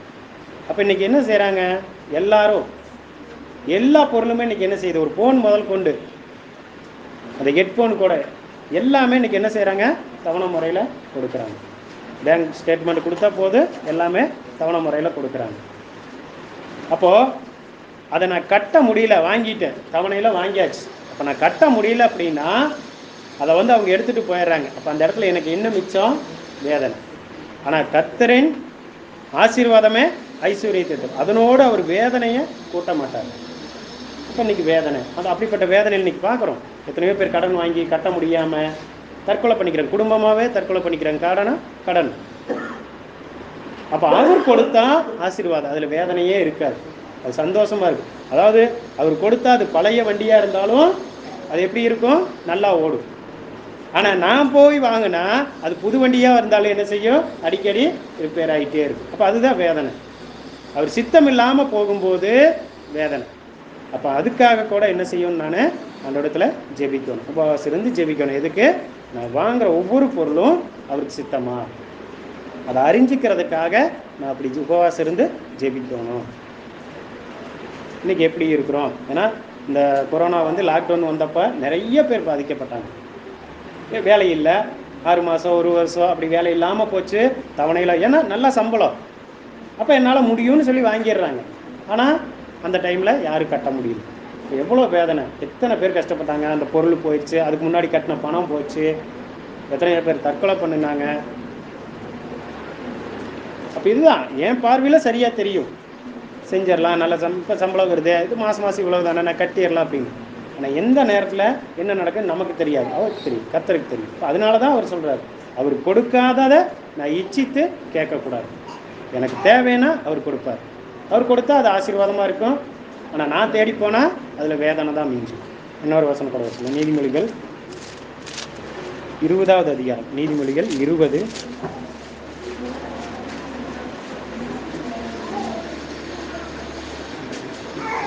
780வது பக்கம், நீதிமொழிகள் 20:21, 20வது அதிகாரம் 21வது வசனம், நீதிமொழிகள் 20:21 வாசிக்கலாம். ஆரம்பத்திலே துரிதமாக கிடைத்த சுதந்திரம் முடிவிலே ஆசீர்வாதம் பெறாது. அப்போ கர்த்தர் கொடுக்குறாருன்னா நான் காத்திருக்கணும், அவர் கொடுக்க வரைக்கும் பொறுமையாக காத்திருக்கணும். ஆனால் உடனே சீக்கிரமாக வேணும்னு நினச்சோம்னா அது ஆரம்பத்தில் துரிதமாக கிடைத்த சுதந்திரம் முடிவில் ஆசீர்வாதம் பெறாது, முடிவு வேற மாற போயிடுது. காரியத்தின் துவக்கத்தை பார்க்கிலும் முடிவு நல்லது. அப்போ உடனே அவசரம், எனக்கு இப்போவே வேணும். ஆனால் கர்த்தர் நமக்கு அந்த எப்போ தேவையோ அப்போ கொடுப்பார். பொறுமையாக இருக்கணும், காத்திருக்கணும். இப்படி காத்திருக்கிறோமா, அது எதுவானாலும் திருமண காரியமாக இருக்கலாம், இல்லை ஒரு பொருள் வாங்குகிற காரியமாக இருக்கலாம், ஒரு வேலைக்கு போகிற காரியமாக இருக்கலாம். படித்து முடிச்சுட்டுனே இன்னும் எனக்கு ஒரு நல்ல வேலை கிடைக்கலையே, உடனே கிடைச்சிது அப்படின்னா அதில் ஆசீர்வாதம் இல்லை. ஆனால் கர்த்தர் கொடுத்தா அது ஆசீர்வாதமாக இருக்குது. இப்போ பொறுமையோடு இன்னைக்கு காத்திருக்கிறோமா ஆராய்ந்து பார்ப்போம். அடுத்தது 5வது காரியமா எஸ்ரா 9வது அதிகாரம். எஸ்ரா 9வது அதிகாரம்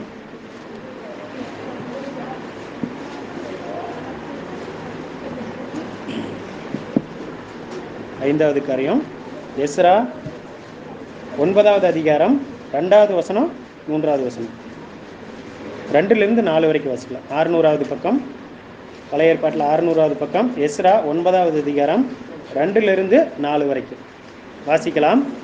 எப்படி என்றால், அவர்களுடைய குமாரத்திகளிலே தங்களுக்கும் தங்கள் குமாரருக்கும் பெண்களை கொண்டார்கள். இப்படியே பரிசுத்த வித்து தேசங்களின் ஜனங்களோட கலந்து போயிற்று. பிரபுக்களின் கையும் அதிகாரிகளின் கையும் இந்த குற்றத்தில் முந்தினதாய் இருக்கிறது என்றார்கள்.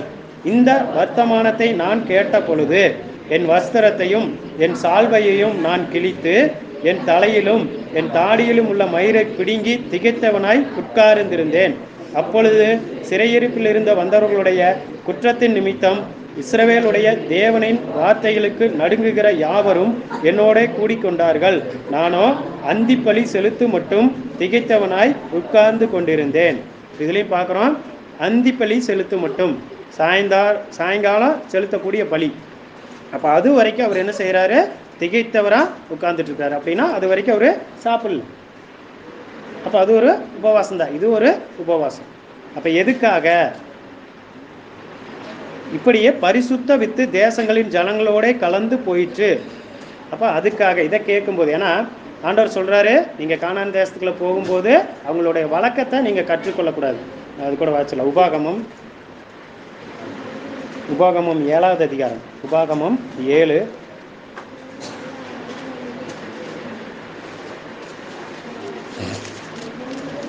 உபாகமம் 7வது அதிகாரம் 1வது வசனம். உபாகமம் 7:1, 232வது பக்கம், 232. உபாகமம் 7:1 வாசிக்கலாம்.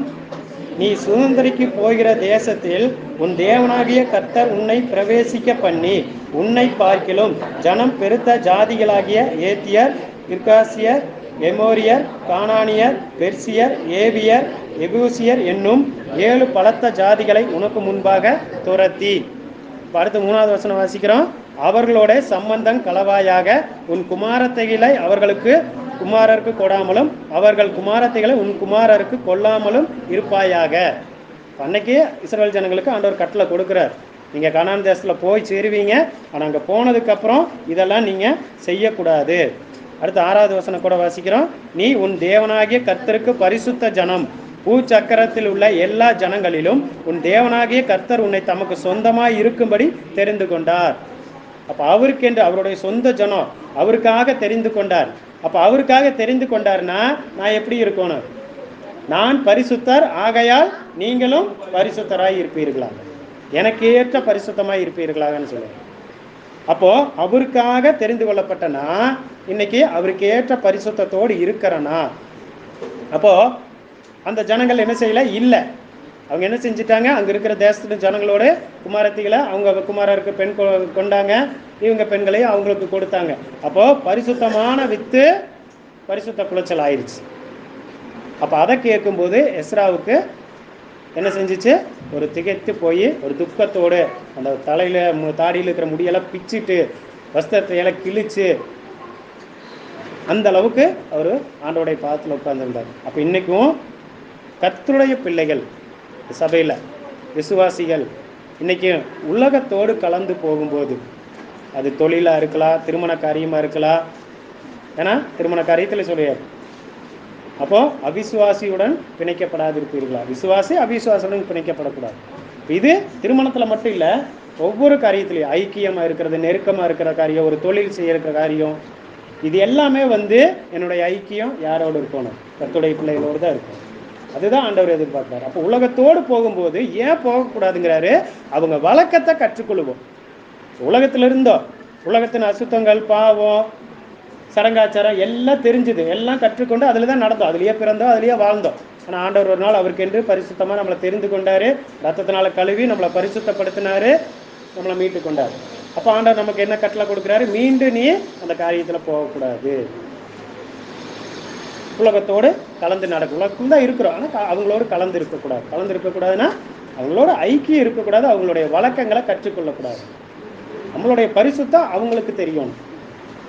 நான் கர்த்தருடைய வழியில் நடக்கிறது அவங்க கற்றுக்கொள்ளணும், அவங்க உலகத்தின் வழியில் நடக்கிறத நான் கற்றுக்கொள்ளக்கூடாது.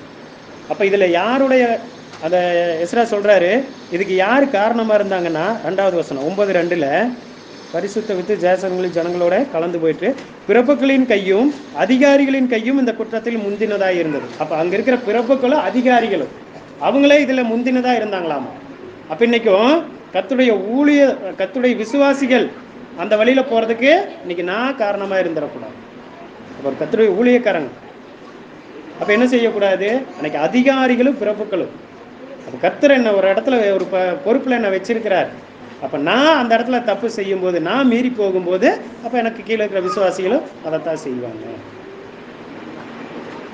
அப்போ இன்னைக்கு நான் எப்படி இருக்கிறேன், உலகத்தின் வழியில் போகிற கர்த்தருடைய பிள்ளைகளுக்காக எஸ்ராவை போல திகைச்சு போய் அந்த அளவுக்கு அவர் பாரமாக ஜெபிச்சார். அவர் போகலை, அவரோடு கொஞ்சம் பேர் சேர்ந்து கொண்டாங்க, அவங்களும் போகலை. ஆனாலும் ஏன் அவர் ஜெபிக்கிறாரு, கர்த்தருடைய பிள்ளைகள் இப்படி போயிட்டாங்களே, அப்போது நான் போகலை, என் பிள்ளை போகலை, யாராக போயிட்டு போகிறாங்க, எனக்கு என்ன அப்படின்னு இல்லாமல் நான் எதுக்காக உபவாசம் இருந்து ஜெபிக்கணும்.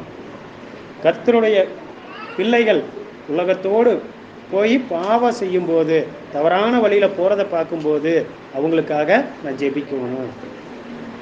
இப்போ எஸ்ரா அவ்வளோ ஒரு பாரமாக இருந்தார். ஏன்னா ஒரு துக்கம். இப்போ இன்றைக்கி ஒருத்தர் வீட்டில் ஒருத்தர் இறந்துட்டா என்ன செய்கிறாங்க, அங்கே ஒரு துக்கம்.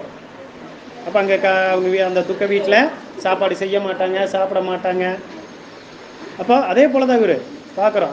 அந்த அளவுக்கு அவருக்கு ஒரு துக்கம். கர்த்தருடைய ஜனங்கள், கர்த்தருடைய அந்த பரிசுத்தமான வித்து பரிசுத்த குலைச்சல் ஆயிடுச்சுங்கிறத கேட்கும்போது அவருக்கு அவ்வளோ ஒரு திகைப்பு, அவ்வளோ ஒரு வேதனை. இன்னைக்கு ரொம்ப நேசித்தவங்க இறந்து போயிட்டா எப்படி துக்கப்படுவாங்களோ அந்த அளவுக்கு அவருக்கு ஒரு துக்கம். இன்னைக்கு அப்படி தான் உலகத்தில் பார்க்குறோம். அவங்க நேசிக்கிறவங்க, ஏன்னா எல்லாரும் அந்த பாறை இருக்காது, எல்லாத்துக்கும் அந்த ஒரு வருத்தம் இருக்காது. யார் அவங்கள ரொம்ப நேசித்தாங்களோ அவங்க அதுக்காக பாரமாக ரொம்ப வருத்தத்தோடு இருப்பாங்க. அவங்கள இழந்ததுக்காக வேதனைப்படுவாங்க, சாப்பிட மாட்டாங்க, ஒரு மாதிரி உட்காந்துக்கிட்டு வேதனையோடு துக்கத்தோடு இருப்பாங்க. இப்போ எஸ்ரா அப்படி இருந்தார். காரணம் கர்த்தருடைய பிள்ளைகள் பாவத்தில் போயிட்டாங்களே, கர்த்தருடைய வசனத்தை மீறி போயிட்டாங்களே.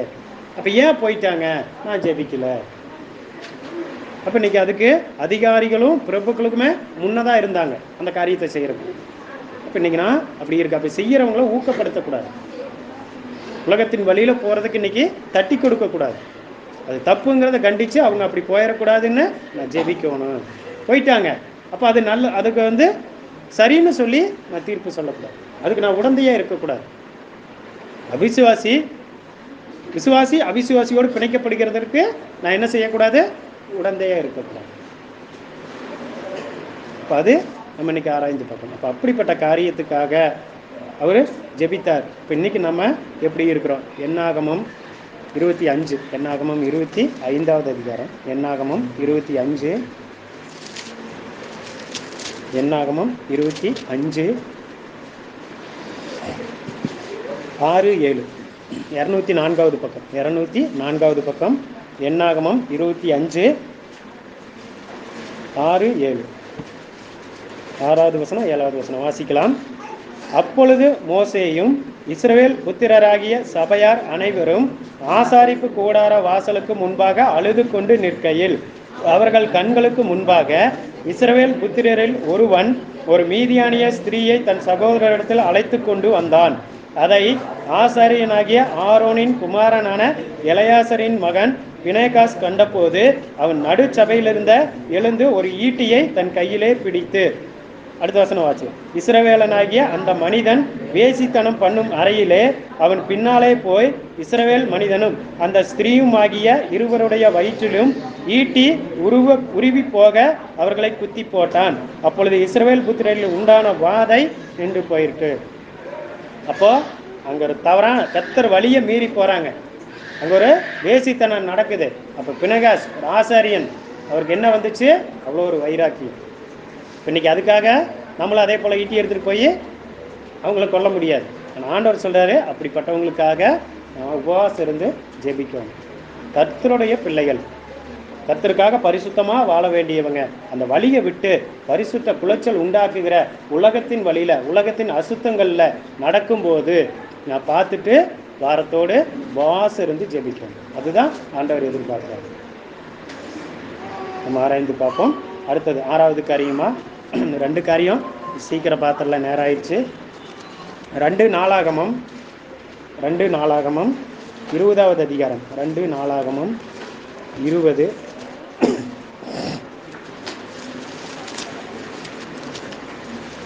2 நாளாகமம் 20வது அதிகாரம் 3வது வசனம். 564வது பக்கம். பழைய ஏற்பாட்டில் 564. 2 நாளாகமம் 20வது அதிகாரம் 3வது வசனம் வாசிக்கலாம். அப்பொழுது யோசபாத் பயந்து கர்த்தரை தேடுகிறதற்கு ஒருமுகப்பட்டு யூதாவெங்கும் உபவாசத்தை குறுவித்தான். யோசபாத் ராஜாவுக்கு எதிராக வர்றாங்க. முன்னாடி பார்க்குற முதல் வசனத்திலையும் 2வது வசனத்திலையும்.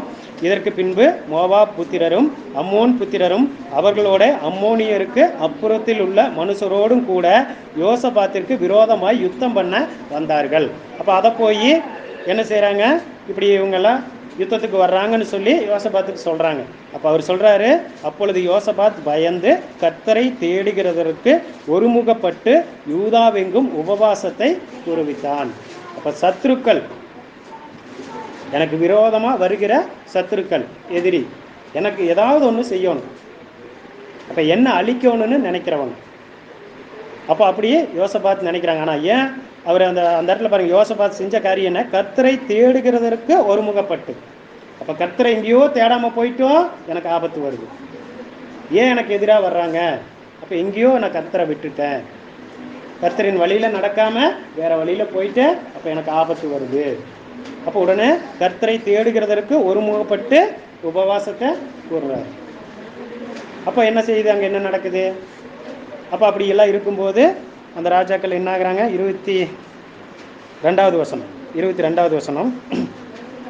அவர்கள் பாடி துதி செய்ய தொடங்கின போது யூதாவுக்கு விரோதமாய் வந்து பதிவிருந்த அம்மோன் புத்திரரையும் மோவாபியரையும் சேயீர் மலை தேசத்தாரையும் ஒருவருக்கொருவர் விரோதமாய் ஒருவரை கர்த்தர் எழும்ப பண்ணினதினால் அவர்கள் வெட்டுண்டு விழுந்தார்கள்.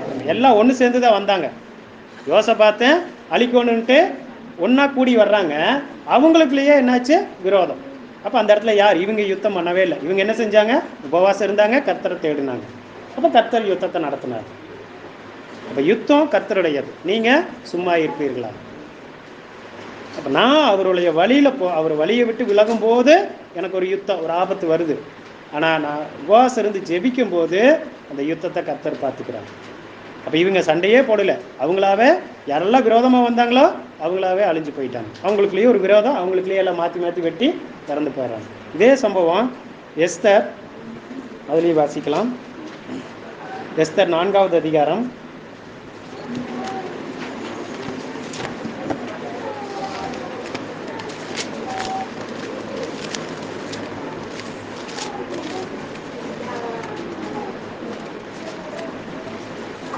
எஸ்தர் 4வது அதிகாரம் 627வது பக்கம். 627. எஸ்தர் 4வது அதிகாரம் 16வது வசனம். 628வது பக்கம்.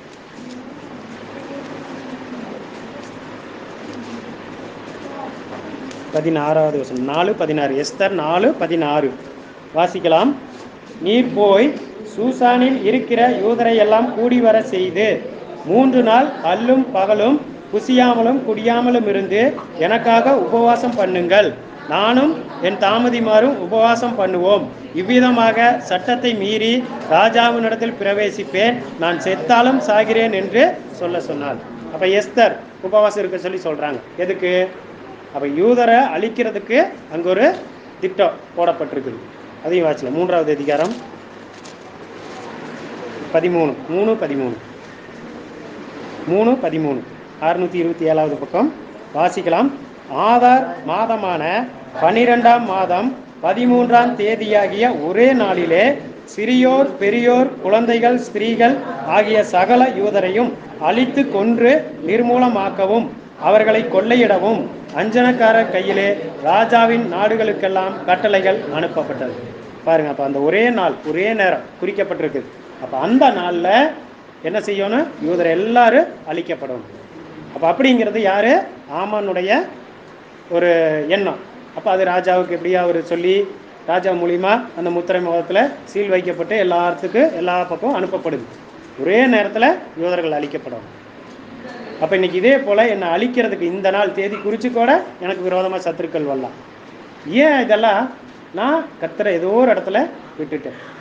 அப்போ அந்த இடத்துல யோசபாத் என்ன செய்கிறார்? கர்த்தரை தேடுகிறதுக்கு ஒருமுகப்பட்டு உபவாசம் பண்ணினாங்க. கர்த்தர் யுத்தத்தை பார்த்து கொண்டார். அப்போ அதே போல் இங்கேயும் உபவாசம் இருக்கிறாங்க. இப்போ காரியம் என்ன நடந்துச்சு? எல்லாத்தையும் உபவாசம் இருக்க சொல்லி எஸ்தர் சொல்கிறாங்க. அவங்களும் இருக்கிறாங்க. அப்போ காரியம் எப்படி மாறிச்சு? 9வது அதிகாரம், எஸ்தர் 9வது அதிகாரம், எஸ்தர் 9வது அதிகாரம் 1வது வசனம். எஸ்தர் 9வது அதிகாரம் 1வது வசனம் வாசிக்கலாம். ராஜாவின் வார்த்தையின் படியையும் அவனுடைய கட்டளையின் படியையும் செய்யப்படுகிறதற்கு ஆதார் மாதம் என்கிற 12ஆம் மாதம் 13ஆம் தேதியிலே யூதரின் பகையினர் அவர்களை மேற்கொள்ளலாம் என்று நம்பினார்களே, அந்நாளிலே தானே யூதரானவர்கள் தங்கள் பகையினரை மேற்கொள்ளும்படிக்கு காரியம் மாறுதலாய் முடிந்தது. அப்ப இது பாருங்க, அதே நாள்ல காரியம் எப்படி மாறிடுச்சு? மாறுதலா. ஆமான முருதகைக்காக செய்யப்பட்ட தூக்கு மரம் ஆமான் அதில் தூக்கி போடப்பட்டார். காரியம் அப்படியே மாறிடுச்சு அதே நாள்ல. ஆனா அவங்க உபவாசம் இருந்து ஜெபிக்கும் போது அவருடைய கிருபை, தங்களை தாழ்த்தும் போது, அவரை விட்டுட்டோம், அவரை பிடித்து கொள்ளும் போது, மீண்டும் அவருடைய வழியில வரும்போது எனக்கு வர்ற ஆபத்து என்ன செய்யுது? அப்படியே விலகி போகுது. அவங்க எல்லாம் அழிஞ்சு போகணும்னு குறிக்கப்பட்ட நாள். அப்ப அந்த நாள் எப்படி மாறிச்சு? கொள்ளும்படிக்கு காரியம் மாறுதலாய் முடிந்தது. அப்படியே ஆப்போசிட்டா மாறி போச்சு. அப்ப இது நம்மளுடைய பார்வையில பார்க்கும்போது முடியாததுதான். எப்படி முடியும்? ராஜாவினுடைய கட்டளையாச்சே, அரசாங்கத்தினுடைய உத்தரவாச்சே, இது எப்படி மாறும்? முடியும். ஆண்டவர் மாற்ற முடியும். நான் அவர் வழியில போனா, அவருக்கு கீழ்ப்படிஞ்சா, நான் உபவாசம் இருந்து ஜெபித்தா, அரசாங்கத்தினுடைய கட்டளை அப்படியே என்ன செய்யும்? மாறுதலாம் முடிந்து போகும். இப்போ இன்னைக்கு அதை செய்யறோமா? இன்னைக்கு நம்ம ஆராய்ந்து பார்ப்போம். நம்மளுடைய சத்துருக்களினுடைய திட்டம் நிறைவேறாதபடிக்கு இந்த காரியம் மாறி போகுது. அவங்களுடைய எண்ணம் நிறைவேறாதபடிக்கு மாறி போக ஆண்டவரால் செய்ய முடியும், செஞ்சார். இப்போ இந்த 2 சம்பவத்தில் யோசபாத்து அந்த காரியத்திலையும் பார்க்குறோம், இந்த எஸ்தர்லையும் வாசிக்கிறோம். அப்போ அவங்க உபவாசம் இருந்து ஜெபிக்கும் போது காரியம் அப்படியே மாறுதலாக முடிஞ்சிச்சு. உபாகமம் 28வது அதிகாரம். உபாகமம் 28.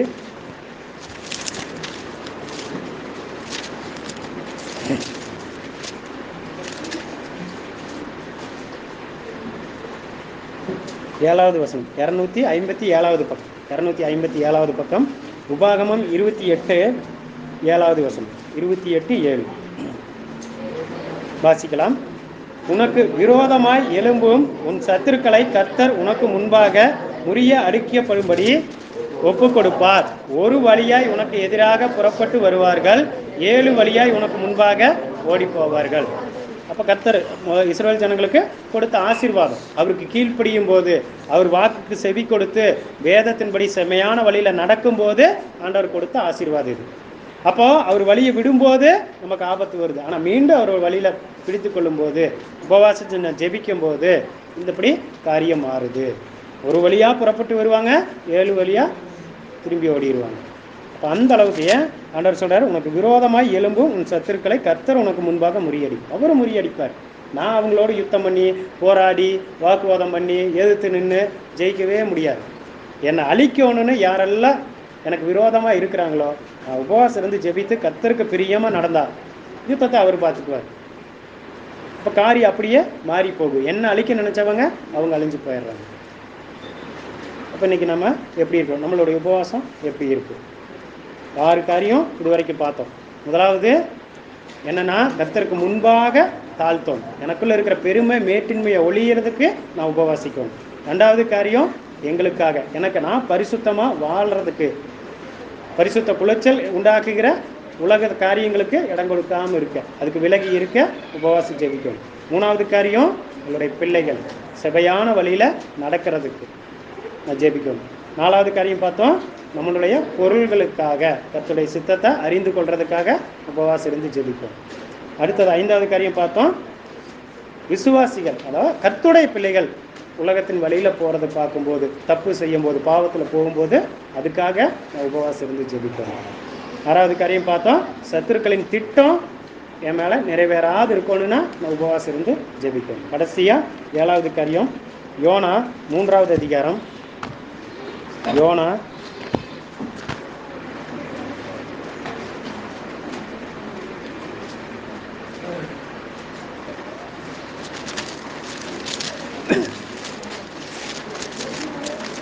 3வது அதிகாரம் 1074வது பக்கம். 1074 யோனா 3வது அதிகாரம் 5வது வசனம். 3:5.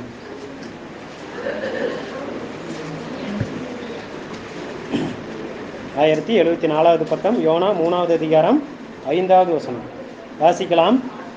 அப்பொழுது நினிவேயில் உள்ள ஜனங்கள் தேவனை விசுவாசித்து உபவாசம் செய்யும்படி கூறினார்கள். பெரியோர் முதல் சிறியோர் மட்டும் ரட்டுடுத்தி கொண்டார்கள். தொடர்ந்து வாசிக்கலாம்.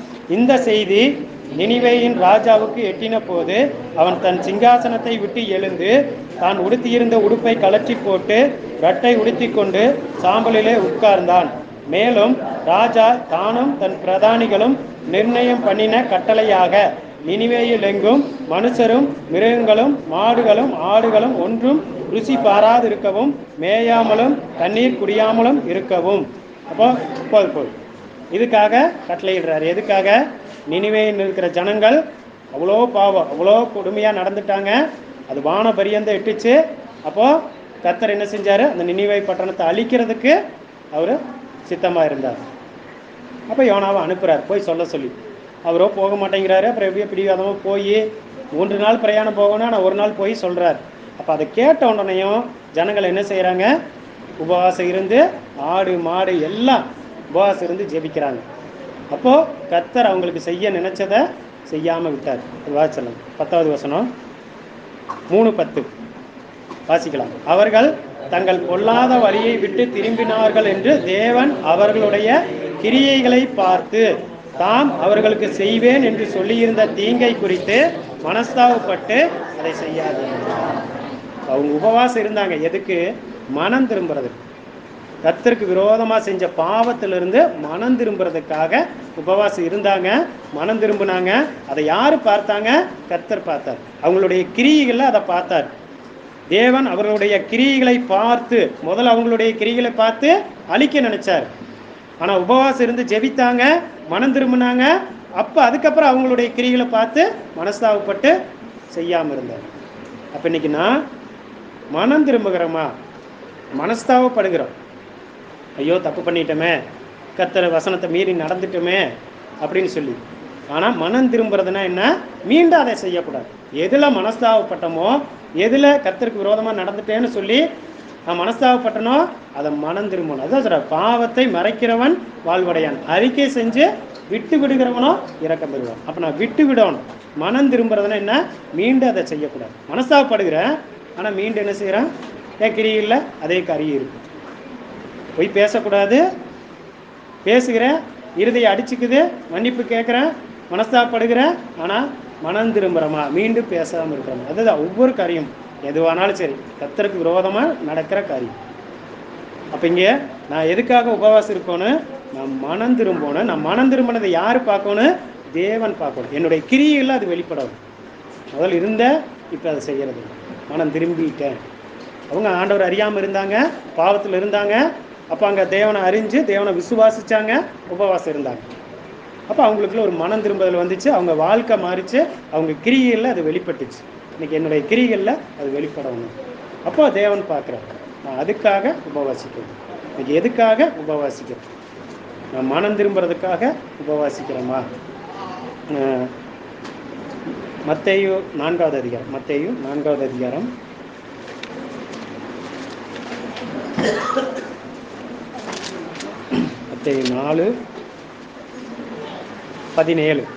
4:17 ஏசப்பா புளியத்துக்கு வர்றாரு. அப்போ ஆண்டவர் சொன்ன அவர் முதல் பேசுகிற ஜனங்களோடு பேசுகிற வார்த்தை. மத்தேயு 4வது அதிகாரம் 17வது வசனம் வாசிக்கலாம். அது முதல் இயேசு மனம் திரும்புங்கள், பரலோக ராஜ்யம் சமீபித்திருக்கிறது என்று பிரசங்கிக்க தொடங்கினார். மனம் திரும்பும் போதுதான் பரலோகம். நான் மனஸ்தாபப்பட்டா பரலோகம் போயிட முடியாது. மனம் திரும்பும் போதுதான் பரலோகம் போயிடும். அதான் ஆண்டவர் சொல்ல, மனம் திரும்புங்கள், பரலோக ராஜ்யம் சமீபங்கள். அப்போ இன்னைக்கு மனம் திரும்புறதுக்காக நான் உபவாசிக்கணும். என்னால் மனம் திரும்ப முடியல, என்னால் மாற முடியல. சபைக்கு வர்றோம், வசனம் கேட்குறோம், எல்லாம் செய்கிறோம், ஆனால் மனம் திரும்ப முடியல. ஏன்? இன்னும் ஏதோ ஒரு காரியத்தில் ஏதோ ஒரு பாவத்தில் அடிமையாகவே இருக்கும். அப்போ நான் மனம் திரும்பணுங்கிறதுக்காக நான் ஜெபிக்கணும், உபவாசம் இருந்து நான் ஜெபிக்கணும். வெளிப்படுத்தின விசேஷம் 2வது அதிகாரம், வெளிப்படுத்தல் 2